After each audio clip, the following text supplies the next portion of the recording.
Hi, y'all. Active Asshole on Pills here with another glorious rant. Today, I'm going to talk about eliminationist rhetoric on the American right and how it has affected, and how it has been directed against non conservatives.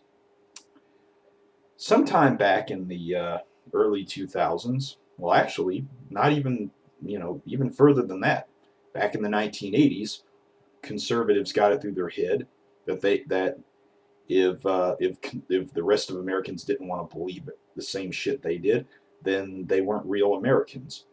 I believe Ronald Reagan's Secretary of State, what's his name? I forgot what his name was, but I believe he once said that there are two kinds of people, real Americans and liberals. Yeah, that's right. Paint an entire frickin' group of people in a country, an entire section of the country's population as un-American just because they don't look like you, talk like you, believe the same way you did, and probably were not raised either in a glass house or under a rock or homeschooled like you. Yeah. Good luck with that. You know, conservatives, they've oftentimes thrown this whole crap at people on the American left, the real people who are left wing, social democrats, social anarchists, pacifists, people who understand grassroots democracy. Um, they've oftentimes thrown this expletive of, "Oh, if you don't like America, you can get the hell out." Usually it's a redneck who does it, but a lot of times it'll be a non-redneck conservative, and it's just something that they've been doing for decades. Just telling anyone who doesn't vote for them and vote for their politicians or listen to their message in their evangelical churches, or push their narrative in the corporate boardroom or whatever. There's always this undertone of, "Oh, you're an outsider. It doesn't matter if you were born with us. It doesn't matter if you were raised in our community, or if you went to the same public school as us. What matters is that you just don't believe the same way we do. That your political identifier is different, or your philosophy regarding public policy and government and the role of government in society is different. So you're an outsider." Heck, you can be a hardcore shit kicker from Kansas, or the most redneckish Texan on the planet, and if you consider yourself a liberal or a progressive, they'll still think you're some kind of evil, agenda driven insurgent from MoveOn.org, or some other group that they like to smear with labels. It's just appalling how they just love to caricature an entire group. I mean, there are 70 million Democrats in America. What are they saying, that 70 million voting Americans are not real Americans? Is that what they're saying? Just because they don't vote the same way that they do, just because they I don't know, believe that the government actually has a role in society, as opposed to being just some small thing that to be kept in a box. Well, actually, they don't even show consistency on that issue either. But still, the point being, it gets old. It really does. It gets old listening to this childish, "Oh, if you don't like America, you can get the hell out." Let's look at that. Let's look at that phrase. If you don't like that sentence, "If you don't like America, get the hell out."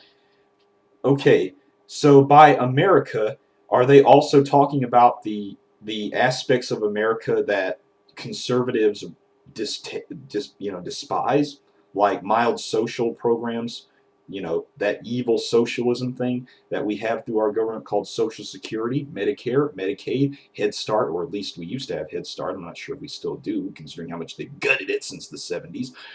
Um, Food stamps, or even better yet, the important aspects that of American history that were influenced by things like the free soil movement, the populist movement, the progressive era, the civil rights movement, the New Deal legislation, the Great Society reforms. Are they saying that what are they saying that those aren't American, that those aren't legitimately American?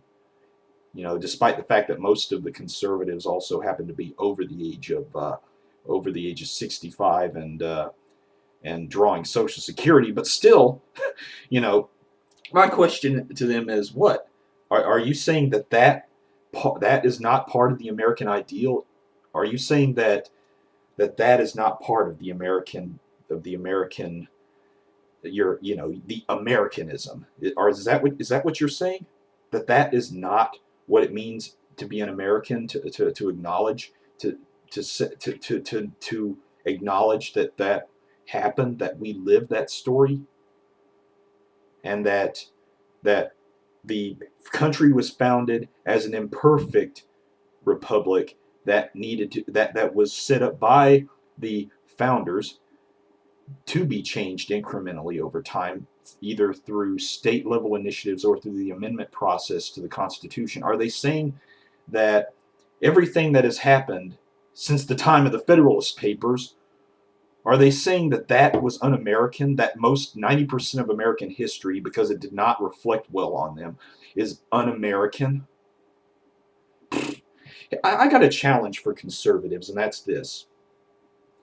You want you want 70 million Americans. You want all of us to get the hell out if we don't like the way things are, or should we say, if we don't like, if our vision for America is different from yours, that we should just get out and let you have the place.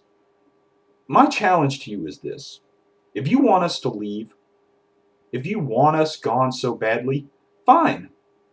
We will leave, but only on the condition that you pay for us a home in another first world country. That's right, 70 million people. You got to pay for a home for all of us. You have to pay for our plane tickets so that we can go to another place. You have to pay for whatever whatever education we're going to need in the short run so that we can get settled into whatever job markets exist in that first world nation. Believe me, they've got unemployment problems too, just like the United States. So it's going to be some pretty stiff competition there. So you better pony up.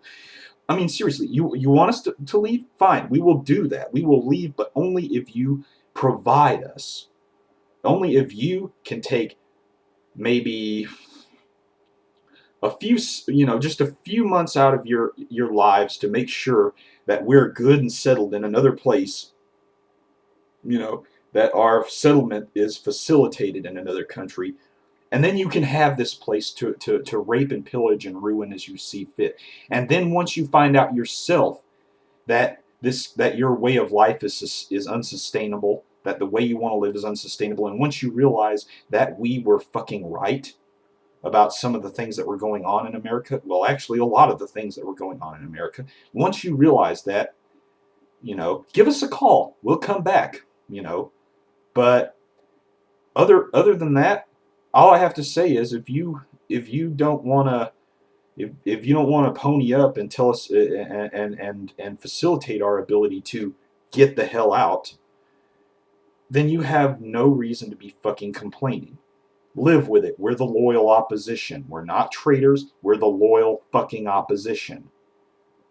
And for the life of me, I don't even understand why most of us on the left even still see you conservatives as the loyal opposition, considering some of the shit you pulled in the 90s and with the recent crap with the Tea Partiers and all that. It's very hard to see you guys as the loyal opposition, but we gave you a chance. We give you the benefit of the doubt every time we get another knife stuck in our ass. You push your luck with us, and we still give you the benefit of the doubt. We never turn that crap on its head and tell you to get the hell out of America. We never do that. But amazingly, you do. You always want us to get the hell out. You always want us to either shut up and and not say anything, not raise any of the issues. You either always want us to self-censor, or or you want to take away our power to vote through the use of voter ID laws, or temper our capacity to influence public policy through things like the Citizens United ruling by the Supreme Court, and the and the uh, and the gutting of unions to make sure that we don't have an equal financier on our side, if you can even call unions equal to corporations. But if seriously, we give you that privilege of being seen as the, we acknowledge that you are the loyal opposition, but you never did that for us. And God knows why. I mean, hey, we were born here, we were raised here. We sing Pledge of Allegiance. We do the pledge to the flag. We we we stand up and salute the flag when we're when the Star Spangled Banner is playing, and or the pledge, or the national anthem is playing. We do these things. We serve in the military, whether it's the Navy or the Marines or the Army, and when we're there, we wind up having to put up with a lot of flack out of right wingers. But you know what? We love the country enough to try. Damn it, we love the country enough to try to make it better through any effort we can. But you still shit on us every chance you get. Cut the eliminationist bullshit. Because if you don't, it's only a matter of time before we wise up and realize that treating you as the loyal opposition, when there's no equal reciprocal treatment coming from your side, is just a waste of time. And it's only a matter of time before liberals and Democrats, who make up, well, actually about 15 million more voters in this country than you do, start putting their thumbs over their shoulders and saying, get the hell out.